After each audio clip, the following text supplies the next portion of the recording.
Maoist కేంద్ర committee కార్యదర్శిగా ఉన్నటువంటి తిప్పిరి తిరుపతి అలియాస్ దేవుజీ నిన్న తెలంగాణ రాష్ట్ర డీజీపీ శివధర్ రెడ్డి ఎదుట లొంగిపోయేటప్పుడు విలేకరులు అక్కడ కొన్ని ప్రశ్నలు అడిగినప్పటికీ నా రాజకీయ జీవితం ఫ్యూచర్లో నా రాజకీయ జీవితానికి ఇబ్బంది కాకూడదు అనేటువంటి విషయాన్ని ప్రస్తావించిండు. అంటే దాన్ని బట్టి మనం చూడొచ్చు, ఫ్యూచర్లో భవిష్యత్తులో ఖచ్చితంగా ఆయన తెలంగాణలో రాజకీయాల్లోకి ఎంట్రీ ఇవ్వబోతున్నాడా అంటే అవుననే సమాధానం వినబడుతుంది. నిన్న ప్రెస్ మీట్లో విలేకరులు అడిగిన సమస్యకి ఆయన పరిష్కారం ఇచ్చిండు. అన్నప్పుడు మనం చూడొచ్చు, మరి ఎంట్రీ ఇప్పుడు చెప్పినటువంటి క్వశ్చన్ల ఆన్సర్లకు ఫ్యూచర్లో ఏమైనా ఇబ్బంది అవుతుందేమో అని ముందే ఆలోచించి ఎట్లాంటి ఆన్సర్లు ఇవ్వకుండా సరైన సమయం వచ్చినప్పుడు ఆన్సర్ ఇస్తా అని చెప్పి తప్పించుకున్నటువంటి పరిస్థితి మనం చూసినాం. ఎందుకు మరి ఇప్పుడే అనేక రకాల ఆన్సర్లు చెప్తే రేపు ఏ పార్టీలకు పోవాల్సి వస్తుంది, ఏ పార్టీ నుండి పోటీ చేయాల్సి వస్తుంది, అప్పుడు ఏమైనా టెక్నికల్ ఇబ్బందులు అవుతాయా? మావోయిస్టు అంటేనే సిద్ధాంతపరంగా ఉండేటువంటి నాయకులు, మావోయిస్టులు అంటేనే కట్టు మీద ఉండేటువంటి నాయకులు. ఒక మాట మాట్లాడి ఆ మాటను తప్పించుకుపోయే పరిస్థితి ఉండదు. కాబట్టి ఇప్పుడు మాట్లాడిన మాటలు ఫ్యూచర్లో ఇబ్బంది కావద్దని ముందే గ్రహించిండు దేవుజీ. ఏంటి మరి రాజకీయాల్లోకి ఎంట్రీ ఇవ్వబోతున్నాడా? ఎస్, 100% ప్రజాక్షేత్రంలోనే ఉంటాను, ప్రజలలోనే ఉంటాను అన్నాడు. చాలు, అదొక్క మాట చాలు రాజకీయాల్లోకి ఎంట్రీ ఇస్తాడు అనేటువంటి విషయం తెలుసుకోవడానికి. మరి ఒక్కసారి చూద్దాం పాలిటిక్స్లోకి దేవుజీ ఎంట్రీ ఎక్కడి నుండి మరి పోటీ చేయబోతున్నాడు అని మనం చూస్తే, ఏ పార్టీ నుండి పోటీ చేయబోతున్నాడు? ఎమ్మెల్యేగా పోటీ చేస్తాడా, ఎంపీగా పోటీ చేస్తాడా, అసలు రాజకీయాల్లోకి ఎందుకు ఎంట్రీ ఇవ్వాలనుకుంటున్నాడు ఒక్కసారి మనం లోతుగా పరిశీలిస్తే, ఆయనది ఉమ్మడి కరీంనగర్ జిల్లా కోరుట్ల కాన్స్టిట్యున్సీ. కోరుట్లకు సంబంధించి అక్కడ నుండే ఎమ్మెల్యేగా పోటీ చేయాలనే ఆలోచనలో దేవుజీ ఉన్నట్టు సమాచారం. అది తను బయట చెప్పకపోయినా తన లోపల ఉన్నటువంటి మాట నిజమేమో అని రాజకీయ వర్గాల్లో చర్చ నడుస్తూ ఉంది. కోరుట్ల నుండి మరి ప్రస్తుతానికి బీఆర్ఎస్ ఎమ్మెల్యేగా సంజయ్ ఉన్నాడు. కాంగ్రెస్ పార్టీ నుండి గట్టి పోటీ ఇచ్చేటువంటి నాయకులు కోరుట్లలో లేరు. కాబట్టి సంజయ్కి ధీటుగా కాంగ్రెస్ పార్టీలోకి పోతే ఎమ్మెల్యేగా గెలిచే అవకాశాలు ఉంటాయని దేవుజీ లోపల ఆలోచన కావచ్చేమో. దేవుజీ స్వస్థలం జగిత్యాల జిల్లా, ఒకప్పటి ఉమ్మడి కరీంనగర్ జిల్లా, ప్రస్తుతానికి జగిత్యాల జిల్లా కోరుట్ల కాన్స్టిట్యున్సీ.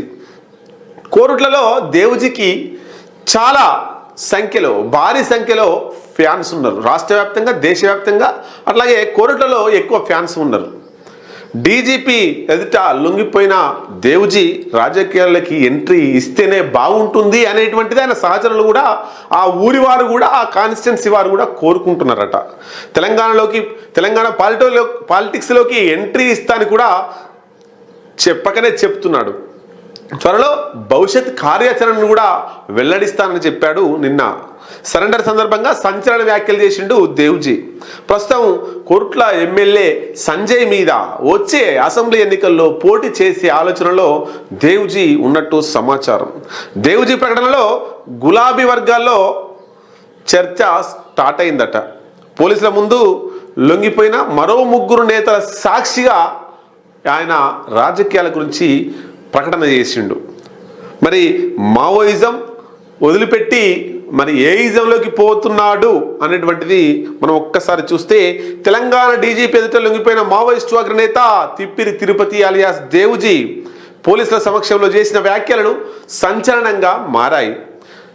తాను త్వరలో రాజకీయాల్లోకి వస్తారని చెప్పారు. ప్రజలు ఎదుర్కొంటున్న పలు సమస్యలపై ఇక మీదట రాజకీయంగా, లీగల్గా తన పోరాటం కొనసాగుతుందని, ప్రజలలో ఉంటానని, ప్రజల కోసం పనిచేస్తానని నిన్న చెప్పాడు. భవిష్యత్తులో తన రాజకీయ జీవితానికి సమస్యలు రావద్దనుకుంటున్నానని, ఈ కారణంతోనే పాలిటిక్స్ పై అప్పుడే ఏం మాట్లాడడం లేదన్నారు. పొలిటికల్ ఎంట్రీ కన్ఫర్మ్ చేయడంతో ఆయన ఎక్కడి నుంచి పోటీ చేస్తాడన్నటువంటి చర్చ తెలంగాణ రాజకీయాల్లో మొదలైంది. మరోవైపు దేవుజీ తన స్వస్థలమైనటువంటి కోరుట్ల నుంచే అసెంబ్లీ స్థానానికి ఎమ్మెల్యేగా పోటీ చేయాలనేటువంటి ఆలోచన కలిగి ఉన్నాడని, బీఆర్ఎస్ నేత అక్కడి స్థానిక ఎమ్మెల్యే అయినటువంటి కల్వకుంట్ల సంజయ్ని టార్గెట్గా దేవుజీ పొలిటికల్ తొలి అడుగులు వేయాలన్న ఆలోచనతో ఉన్నట్టు, అట్లాగే కాంగ్రెస్ పార్టీ చేసినటువంటి వైఫల్యాలను కూడా ఎండగడుతూ ఇటు బీఆర్ఎస్కు అటు కాంగ్రెస్కు సమాన దూరంగా తను పోటీలో నిలవాలనుకుంటున్నాడు. రెండు పార్టీల వైఖరులను ఎండగట్టాలనే ఆలోచనలో ఉన్నట్టు తెలుస్తుంది. మరి నిన్న లొంగిపోయినటువంటి తిప్పిరి తిరుపతి అలియాస్ దేవుజీ, మల్లా రాజిరెడ్డి అలియాస్ సంగ్రామ్, బడే చొక్కారావు అలియాస్ దామోదర్, అట్లాగే నూనె నరసింహారెడ్డి, వీళ్ళందరూ కూడా మరి కొత్త పార్టీ పెట్టబోతున్నారా రాజకీయంగా, లేదా ఇతరుల వేరే వేరే పార్టీలోకి పోబోతున్నారా? ఇంతకీ దేవుజీ ఒకడే పోటీ చేయబోతున్నాడా మావోయిస్టు నుంచి వెళ్ళి?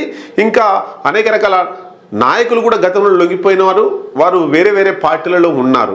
మరి దేవుజీ కూడా ఇటు బీఆర్ఎస్ వైపు పోతాడా, కాంగ్రెస్ వైపు పోతాడా? రెండు పార్టీలకు సమాన దూరంగా ఉండి తను ప్రజల కోసం ఇండిపెండెంట్గా పోటీ చేస్తాడా? లొంగిపోయిండు. మరి ఆయన ప్రెస్ మీట్ పెట్టి లోపల ఉన్న విషయాల్ని బయటికి చెప్పేంత వరకు ఊహాగానాలన్నీ కూడా కూడై కూస్తూనే ఉంటాయి. ఆయన నోటిని వెంట ఏం నిజం వస్తుందో చూడాల్సిందే.